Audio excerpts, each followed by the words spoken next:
El pueblo unido jamás será vencido. El pueblo unido jamás será vencido. El pueblo unido jamás será vencido. El pueblo unido jamás será vencido. Ouais, comme Darcy l'a dit, cette question de la guerre, c'est une question qui est fondamentale aujourd'hui pour le mouvement révolutionnaire, pour nous. On sait, il y a plusieurs formes de guerre, des guerres impérialistes, des guerres de libération, comme ça. Mais le but de la discussion actuelle, c'est de se concentrer surtout sur les guerres impérialistes, genre les guerres en grande puissance pour le partage du monde. Et ça, on a beaucoup d'exemples actuellement. En fait, 2023, ça a été l'année avec le plus de guerres impérialistes dans le monde depuis 1946, depuis la fin des grandes guerres mondiales. On les connaît, non? Genre la situation en Palestine, qui pourrait devenir une guerre généralisée au Moyen-Orient. La guerre en Ukraine qui continue entre les USA et la Russie. Aussi des guerres de procuration, beaucoup, notamment en Afrique, entre la France et la Russie. Et il y a aussi, pas encore des guerres, mais des guerres potentielles autour de Taïwan ou des deux Corées, entre la Chine et les USA.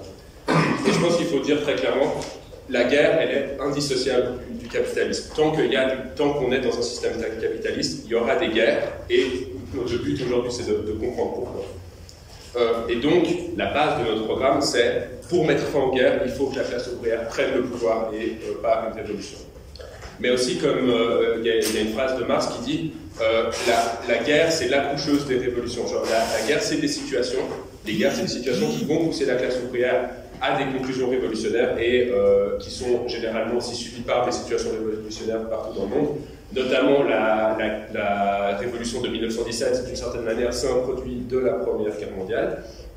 Et la fondation du Comintern, du coup, le sujet de ce camp, c'est aussi une conséquence des leçons tirées par Lénine et les bolcheviks durant la Première Guerre mondiale. Et donc, nous, on doit être capable d'appliquer le programme communiste à chaque guerre qui est en cours actuellement. On ne peut pas juste répéter des slogans abstraits, juste répéter des slogans de Lénine comme ça. On doit pouvoir comprendre chaque guerre et pouvoir lui donner le chemin à suivre. Mais pour pouvoir appliquer les principes communistes à n'importe quelle guerre, il faut d'abord les comprendre. Et du coup, le but que je me suis donné pour cette présentation, c'était surtout de développer en fait sur la Première Guerre mondiale, genre pourquoi elle a eu lieu, quelles étaient les analyses de Lénine et des bolcheviks à ce sujet, et quelle a été leur politique qui a mené finalement à la fin de la guerre par la prise du pouvoir en Russie. Et dans la discussion, évidemment, vous êtes bienvenus de développer sur les guerres actuelles, sur l'Ukraine, sur la Palestine, et aussi évidemment poser toutes vos questions. Du coup, pour commencer, pourquoi il y a eu la Première Guerre mondiale? La Première Guerre mondiale, et en fait toutes les guerres aussi actuelles, c'est les produits d'un stade particulier du capitalisme, le stade qu'on appelle l'impérialisme. C'est un stade que Lénine explique dans son livre « L'impérialisme, stade suprême du capitalisme ». Et il explique, en fait, il développe sur les caractéristiques principales spécifiques de ce stade. J'ai pas trop le temps de développer là-dessus là, mais lisez le livre si vous ne l'avez pas déjà lu. C'est un classique du marxisme et il est disponible au sein. Du coup, Lénine il dit la substitution du monopole à la libre concurrence est le trait économique capital, l'essence de l'impérialisme. Qu'est-ce que ça veut dire? C'est que, on sait, le capitalisme au début, et c'est aussi un peu comme ça que c'est toujours présenté par les apologistes du capitalisme, genre au 19e siècle, c'est une économie de plein de petites entreprises qui sont en concurrence les unes avec les autres. Il n'y a pas des immenses corporations comme ce qu'on connaît aujourd'hui. Mais en fait, ça a un pendant nécessaire qui est la monopolisation. C'est que, avec le temps, certaines entreprises produisent beaucoup plus efficacement que les autres, peuvent battre leurs concurrents, les absorber, et en fait, de plus en plus, le nombre d'entreprises se réduit et le nombre la taille des entreprises grandit, et c'est ça la monopolisation. Ça a commencé en Europe parce que c'est la première région du monde à être entrée à développer des rapports de production capitalistes, à faire du marché le centre et tout. Et ces monopoles, ces immenses corporations comme celles qu'on connaît aujourd'hui, elles ont toujours besoin de nouvelles manières de faire du profit. Le marché national, très vite, devient trop petit pour ces monopoles, genre les grosses entreprises de la Suisse, les Nestlé, les autres, en fait, le marché suisse est beaucoup trop petit pour pouvoir vendre leurs marchandises et réinvestir leurs profits. Elles doivent faire ce que Lénine appelle exporter des capitaux, ça veut dire aller investir, aller exploiter des ressources, aller exploiter des gens partout dans le monde. Et ça, c'est la naissance des... ouais. Et en fait, ces grands monopoles, ils sont protégés par des États, les États nationaux qui deviennent les premiers grands États impérialistes du monde. Tout d'abord la Grande-Bretagne, donc, qui a été le pays où le capitalisme s'est développé en premier, et qui a aussi été du coup le premier à vouloir exporter ses capitaux, à aller coloniser le reste du monde, à aller investir partout. Ouais. Et du coup, il n'y a pas que la Grande-Bretagne, non, tous les grands États européens, c'est des États impérialistes qui cherchent à étendre leur sphère d'influence. Et donc, les États impérialistes commencent à se diviser le monde, toujours au 19e, 20e siècle.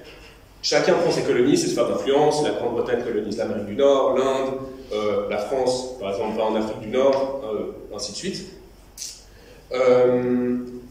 Ouais, et du coup, ça fait des colonies, donc des endroits où les monopoles peuvent exporter leurs capitaux, genre investir en ayant un peu la garantie que ces investissements-là vont être protégés par leur État national. Genre, un bourgeois anglais de l'époque, il sait que s'il va développer des mines en Inde, il y a l'armée anglaise et la couronne qui va protéger ça.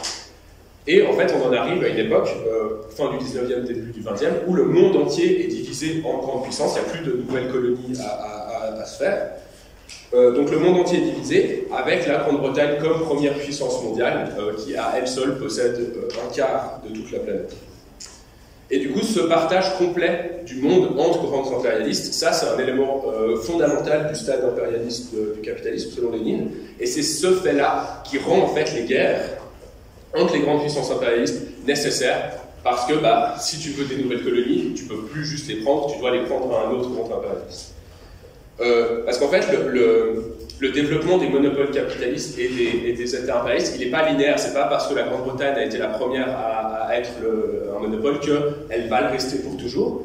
C'est un processus en fait qui est dynamique et qui est renforcé en fait par les crises régulières dans lesquelles entre le capitalisme. Au début du XXe siècle, typiquement, il y a une crise de surproduction très profonde dans lesquelles en fait les impérialistes ne peuvent pas sortir. Et donc, c'est la crise, non, le faire des profits, ça devient de plus en plus compliqué. Et du coup, chaque impérialiste a de plus en plus que jamais besoin de nouveaux marchés, mais plus que jamais, il n'y en a pas, parce que le monde est déjà divisé. Du coup, les impérialistes, de plus en plus, ont besoin de se confronter les uns aux autres pour obtenir ces nouveaux marchés. Du coup, l'impérialisme britannique, là, ça reste le plus fort pour le moment, mais c'est aussi, en fait, le premier qui va ralentir. Okay. Les monopoles anglais, en fait, leur compétitivité, elle a tendance à baisser par rapport à celle des autres impérialistes. Ils ne sont pas autant dominants que ce qu'ils pouvaient être par le passé. La part du marché mondial de la Grande-Bretagne commence à se réduire, même si elle reste première. Parce qu'en fait, son immense empire, c'est comme un poids sur ses profits. Il faut entretenir une immense marine, il faut entretenir une armée, il faut entretenir une administration coloniale, il faut entretenir plein de choses qui, en fait, ont un poids immense sur les profits des capitalistes anglais. En fait, ça coûte très très cher. Et du coup, ça fait que la domination de la Grande-Bretagne, elle est relativement moins forte que par le passé, donc au début du XXe siècle. Les autres impérialistes, donc la France, l'Allemagne, tout ça, commencent à voir que c'est plus possible qu'avant de concurrencer la Grande-Bretagne à un certain niveau. Genre, c'est plus une puissance hégémonique partout dans le monde qui ne peut pas être contestée. Et en particulier, il y a un compétiteur de l'Allemagne qui voit ça et pour qui c'est très important, c'est l'impérialisme allemand. Pourquoi? Parce que l'Allemagne, c'est un impérialisme, à ce moment-là, qui a particulièrement besoin de se faire sa place dans le monde. En fait, l'Allemagne, elle n'a pas participé, de manière très limitée, au partage initial du monde, parce qu'en fait, c'était un pays qui est entré plus tard dans le capitalisme, qui devait encore régler son compte un peu au féodalisme d'une certaine manière, non, à travers l'unification. C'était genre comme plein de petits royaumes qui ont dû être unifiés avant de pouvoir développer complètement les rapports de production capitaliste. Mais maintenant qu'elle a fait son unification et qu'elle se développe, en fait, il y a comme ce phénomène de rattrapage. Elle se développe très très vite. Son industrie, elle est plus productive parce comme elle s'inspire en faisant mieux de ce que faisait déjà l'Angleterre. Elle est plus productive relativement à celle de l'Angleterre. Et dès 1914, l'Allemagne, c'est en fait la puissance continentale, donc la puissance en Europe, sauf la Grande-Bretagne, la plus forte économiquement et militairement.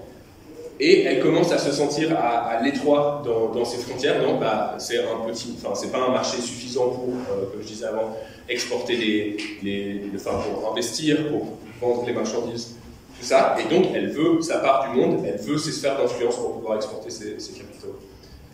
Et l'Allemagne, comme tous les autres pays, est aussi touchée par la crise. Du coup, ce besoin de nouvelles sphères d'influence, il est d'autant plus fort, d'autant plus important. Et donc, pour elle, de plus en plus, une guerre, d'abord contre la France et la Russie, est nécessaire pour étendre sa domination en Europe et après partout dans le monde. Mais de l'autre côté, la domination de la Grande-Bretagne, elle se basait toujours sur le fait que l'Europe continentale était divisée. Et du coup, elle doit faire en sorte que l'Allemagne ne puisse pas, genre comme à travers une guerre, unir l'Europe continentale sous son contrôle. Ça ferait un compétiteur trop puissant. Et du coup, la Grande-Bretagne doit empêcher ça. Et donc, bah, dans un premier temps, ça se fait à travers des jeux diplomatiques. L'Allemagne qui a des liens avec la Russie et la France, donc il y a des blocs qui commencent à se former. Il y a des accords qui se font pour peut-être un peu donner des morceaux de colonies comme ça. Mais, vu que cette crise de surproduction, cette crise capitaliste, elle ne peut pas être résolue dans le cadre capitaliste, bah, les tensions, elles continuent à augmenter malgré le fait qu'il y a des petits accords qui peuvent se trouver. Et on en arrive de plus en plus à la nécessité d'un affrontement genre ouvert, guerrier, entre les grandes puissances. Avec un peu l'Allemagne et la Grande-Bretagne comme chef de file des blocs.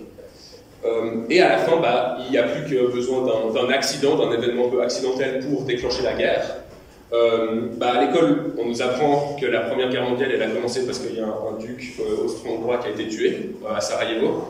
Mais ça, c'est confondre un peu l'accident et la nécessité plus générale. En fait, cet événement-là, c'est celui qui a été le déclencheur de la Première Guerre, mais il y a plein d'autres événements qui, dans cette période-là, pouvaient jouer ce rôle-là. Et par exemple, c'est en 1908, où il y a une guerre qui a failli commencer entre la France et l'Allemagne, avec des tensions autour de qui allait dominer le Maroc, et des confrontations qui ont commencé là, qui n'ont pas débouché sur une guerre, mais ça aurait tout à fait pu, et comme ça aurait pu être n'importe quel autre événement de ce moment-là. En fait, la question importante, c'est pas celle de c'est quoi l'accident qui a déclenché ou non la guerre, mais c'est de comprendre que en fait, les nécessités des tensions entre les impérialistes, c'est nécessaire pour ces tensions de se résoudre.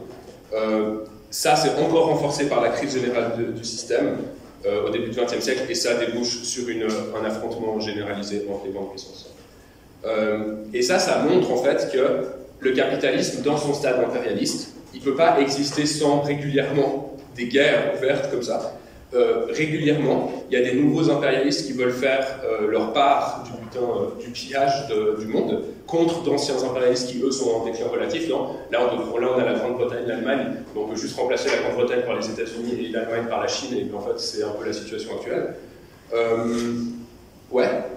Et ces guerres, en fait, je pense qu'il faut le dire, elles n'ont pas un atome, pas un gramme de contenu progressiste, parce que c'est uniquement des guerres entre les grandes puissances, entre les grands voleurs du monde, pour se repartager le butin du pillage en fait du monde. Et avec cette crise, les tensions deviennent de plus en plus fortes jusqu'à ce qu'on ait une guerre. Et du coup, notre programme, le programme de Lénine aussi sur la guerre, en fait, il part de cette conclusion-là. Si dans le stade impérialiste, il y a forcément des guerres qui doivent avoir lieu, en fait, une paix durable, une vraie paix, est seulement possible si la classe ouvrière prend le pouvoir et établit des États ouvriers. Et c'est ça, en fait, l'objectif général des communistes par rapport à la guerre. Et en fait, cette question du programme par rapport à la guerre, c'est un débat important dans la Deuxième Internationale, déjà avant la Première Guerre mondiale. Il y a notamment 2 congrès importants, à Stuttgart en 1907 et à Bâle en 1912, où les sociodémocrates, donc le nom qu'on donnait aux marxistes, aux communistes à l'époque, avant la trahison de la Deuxième Internationale, ils vont discuter c'est quoi la position qu'on doit prendre dans la guerre. Et dans ces congrès, ce qui est intéressant, c'est qu'on voit déjà en fait apparaître les différentes tendances que l'on va voir qui vont se révéler comme très ouvertement après dans la guerre mondiale. Il y a déjà une tendance de droite un peu chauvine qui va même jusqu'à déclarer qu'en fait la politique coloniale, elle peut avoir des aspects progressistes et qu'il faut en fait mettre en place une politique coloniale socialiste pour civiliser les barbares, en gros, parce qu'ils ne disent pas comme ça, mais c'est plus ou moins ça. Donc ça, c'est une tendance défendue par la droite du mouvement ouvrier, par les gens comme Bernstein et ça. Et c'est eux, en fait, qui vont aussi devenir après les sociaux chauvins pendant la guerre, qui vont... Ça, je vais revenir dessus. De l'autre côté, il y a aussi une tendance comme semi-anarchiste qui dit que quand une classe dirigeante veut aller en guerre, il faut y répondre directement en appelant à une grève générale des travailleurs. Et là, Lénine critique cette position en disant en fait qu'elle est quelque part trop abstraite. Pourquoi? Parce que généralement, quand une guerre commence, genre la classe dirigeante, elle déclare jamais une guerre sans s'être préparée avant, non? Et se préparer avant, ça veut dire surtout genre bombarder la classe ouvrière de chauvinisme, genre d'une campagne idéologique contre ses ennemis pour en fait pousser ces sentiments chauvins, xénophobes dans la classe ouvrière pour ensuite après l'emporter avec elle dans sa guerre. Et du coup, dans ces conditions-là, faire juste un appel à la grève générale, ça va probablement pas être suivi par les travailleurs, genre au début d'une guerre, et en plus, ça facilite la répression du parti révolutionnaire par le gouvernement bourgeois, parce qu'ils ont juste à dire « Ah, regardez, c'est des agents étrangers, ils sont contre notre patrie et ce genre de choses. » Mais aussi, Lénine, ce qu'il dit là, c'est qu'il y a un noyau sain, en fait, dans cette position, c'est que ça pointe quand même que la question de la guerre, c'est pas juste la question d'obtenir la paix le plus vite possible, mais en fait, c'est surtout, la guerre, elle pose la question du renversement du capitalisme, et il faut pouvoir y répondre. Et donc oui, en fait, au fond, il faut arriver à une grève générale, il faut arriver à une insurrection contre la guerre, et renverser le gouvernement bourgeois, mais en fait, ça va être probablement plus compliqué, moins direct, que juste appeler à une grève générale dès qu'un État veut partir en guerre. Et donc, la position marxiste qui a été défendue là par Lénine et Rosa Luxembourg, c'est de dire que les communistes, les sociodémocrates, là, doivent utiliser l'opportunité de chaque crise sociale, économique et politique que la guerre impérialiste provoque pour accélérer la chute du gouvernement bourgeois et capitaliste. Donc c'est comme en fait connecter ce programme général qu'il faut renverser le capitalisme aux conditions concrètes qui vont avoir cours. Qui sont passées ou qui... Ok. Ouais.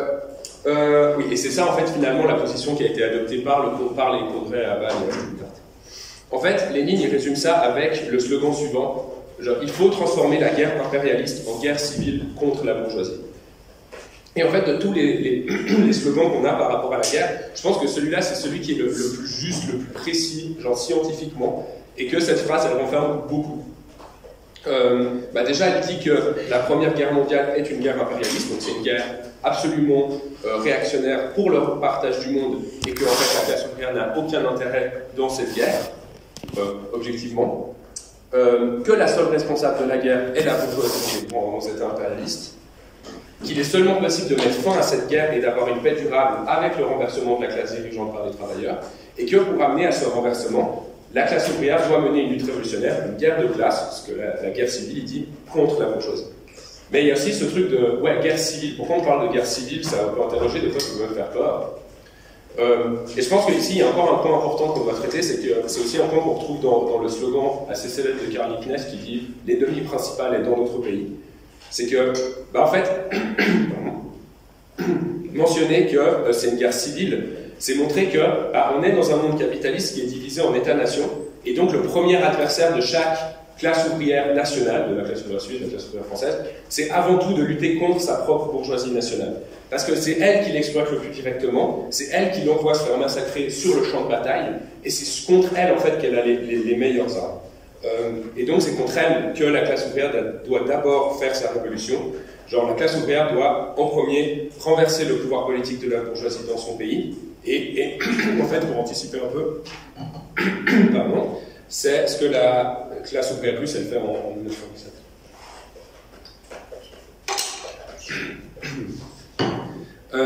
Et donc,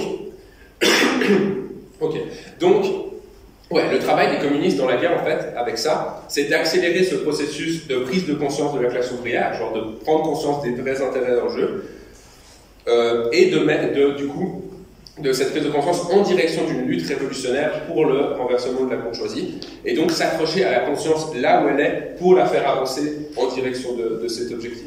C'est-à-dire pas s'abaisser à la moyenne de la conscience de classe, comme le font d'une certaine manière les sociaux chauvins, ça en revient, mais de chercher les éléments les plus progressistes dans la position de la classe ouvrière pour s'y accrocher, et exploiter toutes les crises qui ont lieu en lien avec la guerre, parce que chaque guerre, en fait, développe aussi des crises de genre économique, sociale, politique, tout type de crise, pour, en fait, pour pousser la classe ouvrière à tirer des conclusions révolutionnaires et accélérer la chute de la classe dirigeante, utiliser les manques de biens de survie, genre les famines, les dizaines qui ont lieu dans chaque guerre et qui ont lieu en Russie pendant la Première Guerre mondiale, le moral des troupes qui baissent, genre la fatigue de guerre, l'obstination, l'incompétence des généraux et de la classe dirigeante en général. En fait, la guerre, elle révèle beaucoup de choses que après le parti, sur lesquels on peut s'accrocher pour montrer quels sont les intérêts de chaque classe dans cette guerre. Ouais. Mais malheureusement, malgré les votes dans les différents congrès, les classes dirigeantes de chaque impérialiste vont vouloir entrer en guerre les unes contre les autres au début de cette première guerre en 1914.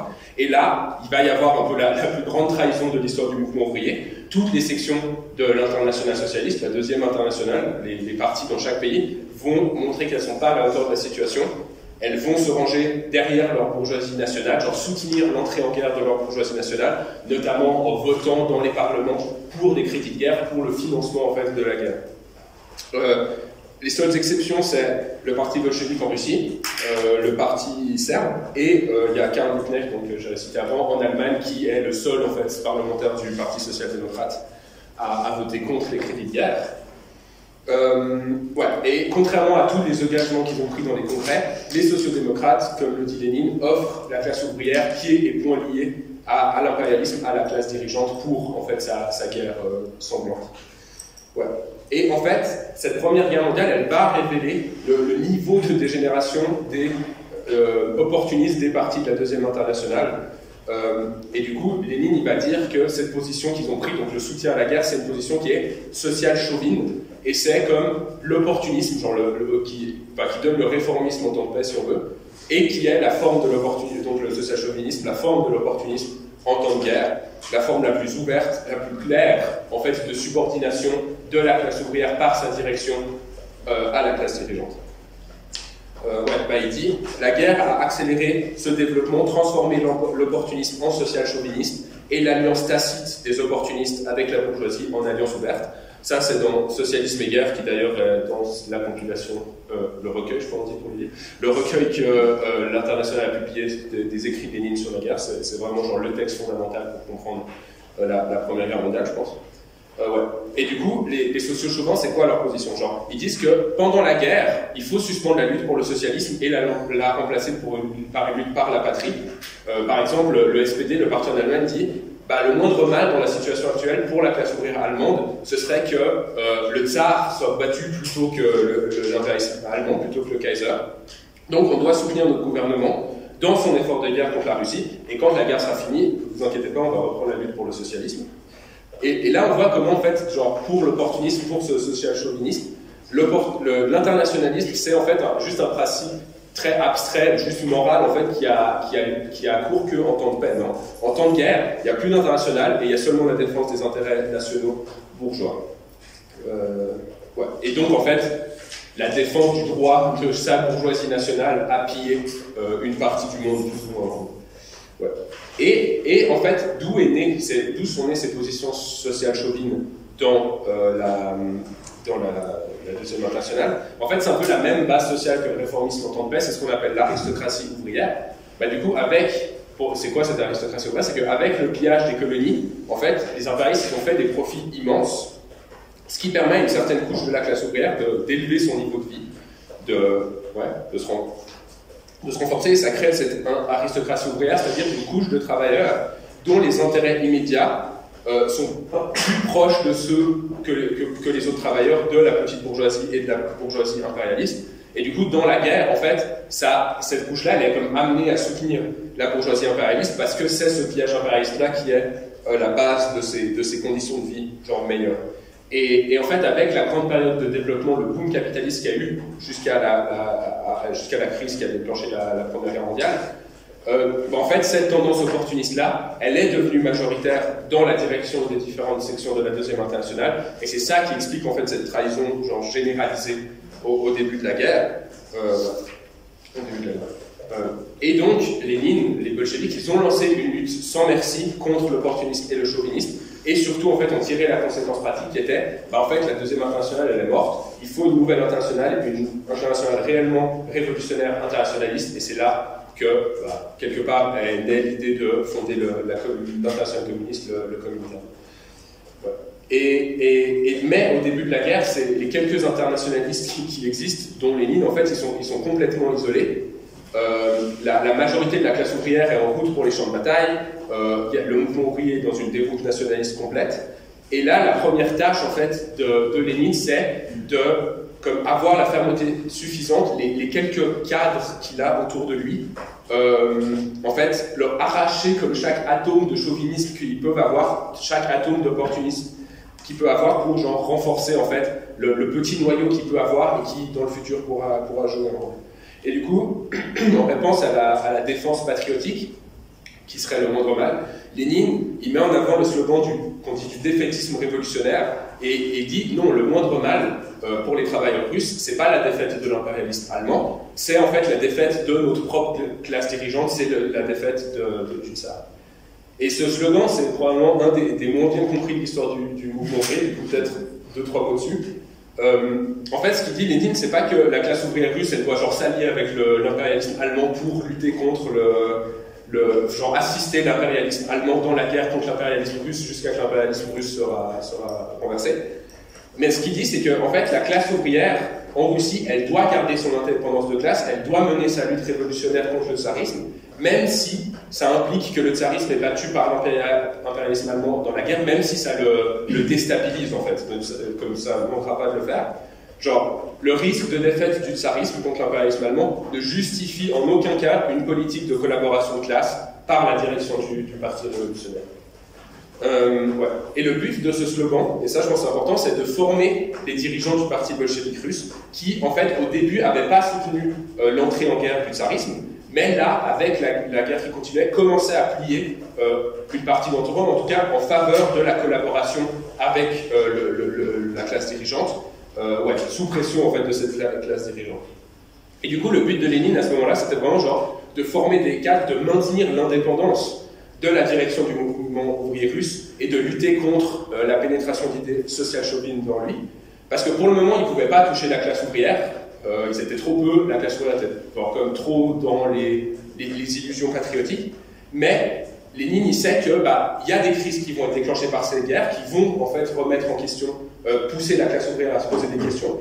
Et à ce moment-là, si une organisation existe, est suffisamment formée et a fait la séparation avec l'opportunisme dans le mouvement ouvrier, elle pourra saisir ces événements-là comme des opportunités pour faire avancer la conscience de classe. Voilà. Oui. Mais cette lutte politique, ce n'était pas seulement une lutte pour séparer les cadres révolutionnaires des tendances opportunistes dans le mouvement ouvrier. Le but, c'était aussi quand même de rassembler tous les vrais internationalistes en Europe. Et ça, c'était aussi le but de ces conférences en Suisse, à Timmerwald et après à Quintal. Mais dans ces conférences aussi, il y a comme une nouvelle lutte politique qui est née, qui était une lutte contre une forme un peu plus subtile de subordination du mouvement ouvrier aux intérêts de la bourgeoisie nationale, ce qui s'appelait le centrisme, qui était surtout représenté par Karl Kautsky. C'était quoi la position des centristes? Il disait, en fait, ils voulaient être un peu au centre, pourquoi centriste, genre entre réforme et révolution un peu. Donc ils dénoncent les centristes, ils dénoncent la guerre comme impérialiste, ils disent il faut que la guerre se finisse le plus vite possible, mais en fait, ils tirent pas la conclusion pratique, c'est-à-dire qu'ils veulent pas casser avec l'aile droite, avec les opportunistes dans les organisations du mouvement ouvrier. Et si vous voulez voir ça, c'est quelque chose qu'on voit très bien dans la déclaration qui a été votée à la conférence de Timmerwald. Parce qu'en fait, cette déclaration, quand on la lit, elle paraît genre très radicale, très marxiste, genre elle dénonce la guerre comme une guerre impérialiste à laquelle les travailleurs n'ont pas d'intérêt. Elle critique la participation des partis ouvriers au gouvernement de guerre, mais en fait, à aucun moment, la question du social-chauvinisme est genre vraiment nommée, Et surtout, il n'y a pas du tout la nécessité de briser avec le social-chauvinisme dans cette déclaration-là. Et du coup, c'est quelque chose qui est déjà en fait très dangereux parce que juste critiquer en mots les sociaux-chauvins, mais pas tirer les conséquences pratiques, c'est-à-dire qu'on doit avoir une organisation indépendante de valeur, au final, ça revient à se mettre à la remorque de ceux-ci, genre leur donner une couverture de gauche, je dis ah oui, bah lui il est ministre dans un gouvernement bourgeois, mais finalement c'est encore un défenseur de la classe ouvrière, tu vois. Et comme en fait les sociaux-chauvins eux-mêmes sont à la remorque de la bourgeoisie, ça revient au fond, de manière détournée, de subordonner les intérêts du prolétariat à ceux de la classe dirigeante. En fait, le centrisme, c'est juste une forme de pacifisme. Genre oui, il y a des grandes formules sur la guerre impérialiste, tout ça, mais la façon dont la paix est traitée est très abstraite. Genre c'est une position pacifiste abstraite, ça veut dire, ils disent, il faut la paix le plus vite possible. Mais c'est quelle paix? C'est quoi le caractère de classe de cette paix dont ils parlent? Parce que il y a une paix comme impérialiste et il y a une paix prolétaire, une paix à travers la révolution des travailleurs. Et du coup, si on ne prend pas le caractère de classe de cette paix, si on tire la logique des centristes jusqu'au bout, ce qui se passe, c'est que en fait, leur interlocuteur, tout ce qu'il peut faire, c'est demander à l'État bourgeois, à l'État des capitalistes, d'arriver à la paix le plus vite possible, donc à une paix sur une base capitaliste, sur une base impérialiste. Ce qui fait qu'en fait, cette position, au fond, en essence, c'est la même que celle des sociaux chauvins, mais juste de manière plus cachée. Et voilà. Ouais, et du coup, et c'est pour ça aussi qu'ils défendent finalement en fait, l'unité du mouvement ouvrier aussi avec la droite. Ouais. Mais la question du caractère de classe de la paix, en fait, c'est une question qui est capitale pour nous. Parce que, comme on l'a dit au début, seulement avec le renversement du capitalisme et la prise du pouvoir par la classe ouvrière, on peut avoir une paix durable. Et donc, mais de l'autre côté, c'est vrai qu'une paix sur une base capitaliste, elle est aussi possible. Non, enfin, genre, il n'y a pas des guerres continues, genre les guerres s'arrêtent aussi. Enfin, c'est des choses qu'on voit. Mais c'est une paix qui est seulement temporaire. C'est en fait juste une paix qui reconnaît la nouvelle balance dans le rapport de force entre les différentes classes dirigeantes impérialistes. Genre la fin de la Première Guerre mondiale qui reconnaît la nouvelle domination des États-Unis à la fin sur les puissances européennes.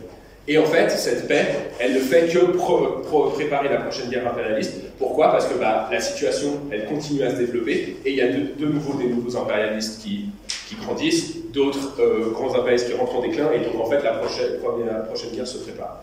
Et ça, c'est particulièrement vrai pour la Première Guerre mondiale, parce que après la Première Guerre mondiale et aussi la Deuxième Guerre mondiale, qui s'est terminée en fait avec la paix impérialiste qui a été signée avec le traité de Versailles, et seulement 20 ans après, il y a une nouvelle guerre.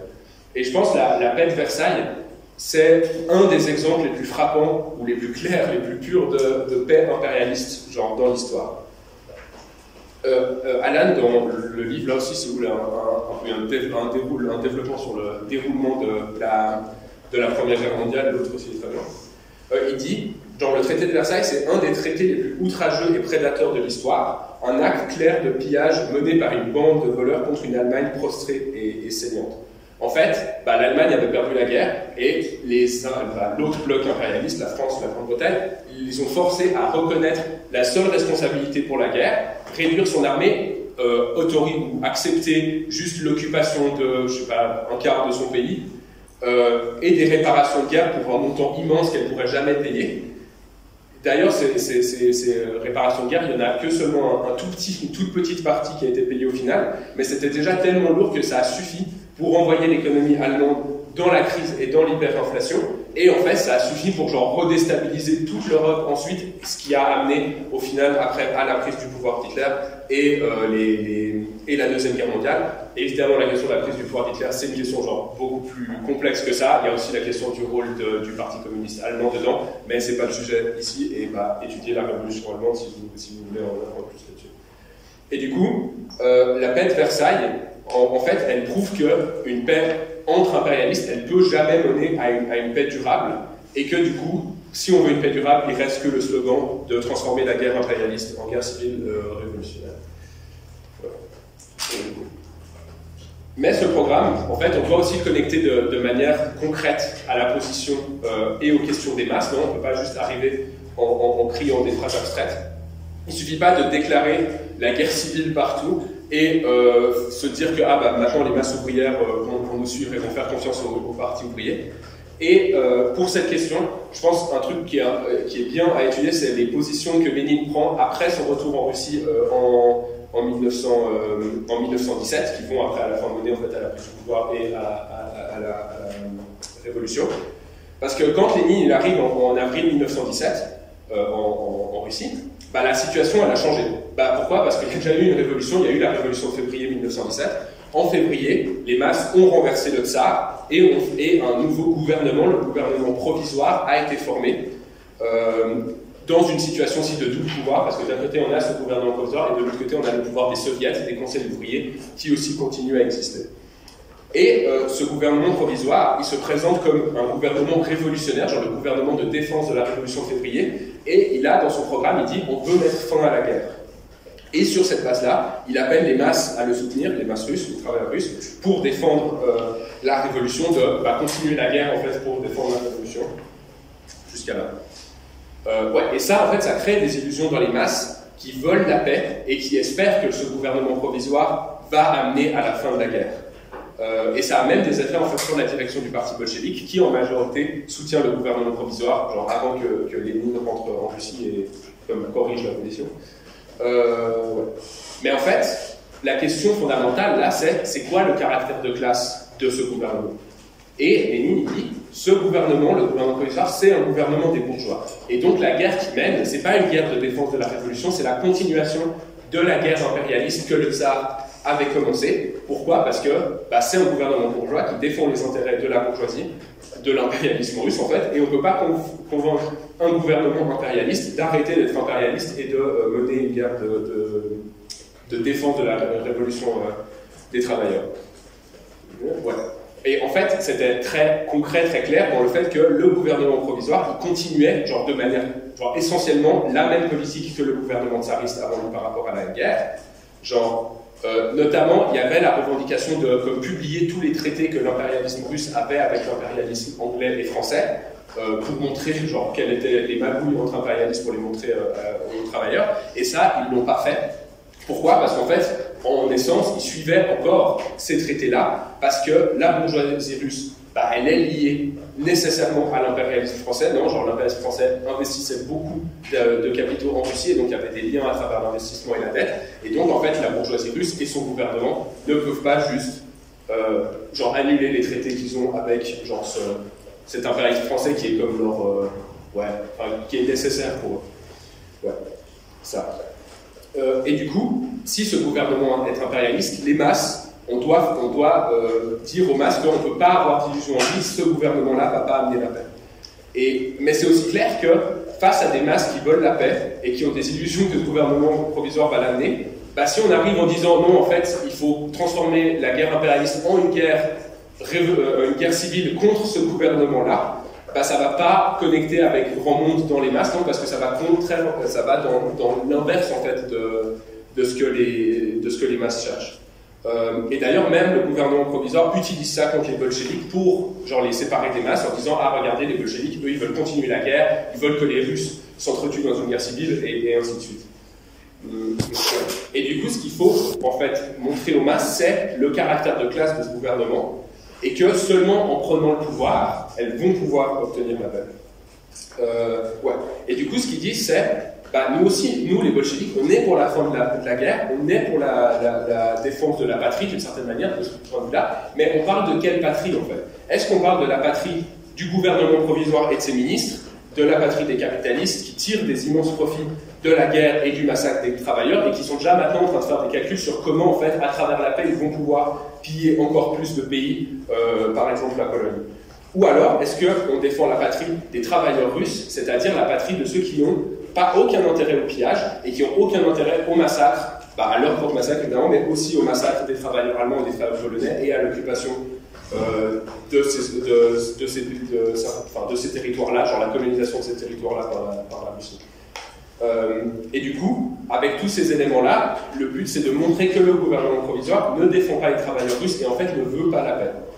Et pour approfondir cette question, vous pouvez aussi lire les thèses d'Avril, mais il y a aussi un discours de Lénine en mai 1917, c'est la 7e conférence pan-russe du parti bolchevique, c'est aussi là-dedans. Et il y a une résolution en fait sur cette question qui va aussi plus en détail sur ces questions-là, et aussi genre comme le discours, il y a le discours qu'il a fait pour le défendre qui est reproduit là, c'est assez cool pour comprendre. Ouais. Parce que en fait ça suffit pas de dire que le gouvernement provisoire va pas faire la paix, faut aussi expliquer comment le parti bolchevique veut amener une paix, genre s'il est au pouvoir sur la base des soviets et des petits paysans, qu'est-ce qu'il va faire? Et du coup, ce que Lénine dit, c'est on peut pas juste genre déclarer la paix séparément en disant ah bah nous on arrête de se battre. Ça reviendrait juste à laisser l'impérialisme allemand gagner, non, genre enfin arrêter de se battre et les autres ils continuent comme ce qu'on fait. Et du coup, la guerre peut s'arrêter seulement si les travailleurs allemands aussi prennent le pouvoir dans leur pays. Et le rôle d'un gouvernement bolchevique en Russie serait d'accélérer ça. Et du coup, ce qu'il dit Lénine, c'est que dès son arrivée au pouvoir, un gouvernement bolchevique, il proposerait des traités de paix avec des conditions équitables, genre pas de pillage, pas de colonisation, ainsi de suite, au gouvernement, à tous les impérialismes, dont l'impérialisme allemand. Mais en fait, Lénine, il n'a pas d'illusion dans le fait que l'impérialisme allemand va accepter cette paix équitable-là avec la Russie. Son objectif, c'est de dévoiler l'hypocrisie de la classe dirigeante allemande auprès des travailleurs allemands. De dire, genre, nous on propose, regardez travailleurs allemands, nous on propose un traité de paix équitable à votre gouvernement, ils préfèrent continuer la guerre et à vous massacrer, ce gouvernement vous ment, et quand il dit qu'il veut la paix, il ne défend pas vos intérêts, et donc vous devez le renverser et mettre au pouvoir un gouvernement ouvrier, qui lui sera prêt à signer ce traité avec nous, et à travailler pour construire la paix durablement en Europe et partout dans le monde. Ouais, ça. Et en fait, donc ça, c'est un peu toute la position qui est mise en avant par les bolcheviks. Et après, comme la situation va les aider, la situation va rattraper un peu leur programme, parce qu'il y a une lettre secrète de Milyukov, qui est le ministre des Affaires étrangères du gouvernement provisoire, qui est publiée. Et dans cette lettre, il dit ouvertement aux impérialistes français et anglais, il dit, en gros que le gouvernement provisoire ne va pas faire la paix, même si c'est la volonté des masses russes, genre c'est vraiment genre les masses russes qui nous ont mis au pouvoir veulent la paix, machin, PS, mais en fait on va pas le faire. Genre c'est vraiment très ouvert comme ça. Et ça c'est publié, et ça crée vraiment un scandale dans la population qui voit en fait finalement ce que vaut ce gouvernement provisoire et quels intérêts il défend. Et finalement, ça montre aux masses que ce que disaient les bolcheviks, que le programme des bolcheviks était juste. Et c'est là en fait que les bolcheviks vont mettre en avant leur célèbre slogan « Tout le pouvoir aux soviets », parce que maintenant que la classe ouvrière a perdu confiance dans le gouvernement provisoire, ce qu'il faut faire, c'est lui montrer c'est quoi le gouvernement alternatif qu'on peut avoir, un gouvernement des travailleurs, du coup un gouvernement des conseils des soviets. Et ce qu'il leur dit, c'est « Prenons le pouvoir et mettons la fin à la guerre ». C'est ça en fait qui va aussi amener à la révolution d'octobre. Et du coup, cette révolution d'octobre 1917, et tout ce que je viens de dire, toute cette période avant, je pense que c'est la plus grande preuve historique que l'analyse marxiste sur les guerres impérialistes est juste, que seulement la prise du pouvoir par la classe ouvrière peut mettre une fin définitive à la guerre qui aussi court actuellement, à la guerre en Ukraine, à la guerre en Palestine, partout et partout ailleurs. Genre le slogan de la Fédération socialiste du Moyen-Orient, c'est comme en essence le même slogan que celui que ceux des bolcheviks pendant la révolution. Là, j'ai pas le temps de développer là-dessus, mais si vous voulez le faire dans la discussion, c'est bienvenu. Et notre rôle, en fait, c'est précisément le même que celui des bolcheviks à ce moment-là, de convaincre les masses de ce fait et de notre programme. Et du coup, à long terme en tout cas, en étudiant la méthode de Lénine durant toute la Première Guerre mondiale, on pourra connecter ce programme à la conscience des masses, et donc montrer comme une voie concrète et claire aux masses palestiniennes et de tout le Moyen-Orient, par exemple, sur comment on peut mettre fin au massacre en Palestine, comment on peut avoir une véritable libération de tous les peuples. Et là, on ne parle pas vraiment genre d'une perspective genre abstraite future de travail qu'on devra faire quand on est un parti de masse ou quoi que ce soit, mais c'est en fait quelque chose qu'on va déjà commencer à faire maintenant à plus petite échelle, commencer à lutter pour les idées communistes dans le mouvement, non, et c'est quelque chose qu'on va très concrètement faire dès septembre dans le mouvement pour la Palestine à travers cet appel à la grève étudiante. Et donc aussi le but de cet atelier, c'est d'approfondir notre compréhension des guerres impérialistes. Du coup, si vous avez des questions, évidemment, c'est le moment de les poser. aussi apporter ce que vous avez comme leçon sur les guerres actuelles ou d'autres points, sur le pacifisme par exemple. On est vraiment ici pour apprendre, mais surtout en fait, c'est pas la fin de notre formation sur la guerre et l'impérialisme, cet atelier. Il faut continuer à nous former. Du coup, on a des livres qu'on a produits, le livre d'Alan sur la Première Guerre mondiale, le recueil des textes de Lénine, Socialisme et guerre, tous les articles qu'on écrit sur les guerres aussi actuelles. Je pense que c'est juste le but de cet atelier, c'est aussi de nous enthousiasmer, de nous inspirer à nous former encore plus loin, et aussi après à amener ça dans nos branches et à tous les camarades qui n'ont pas pu venir aussi à cette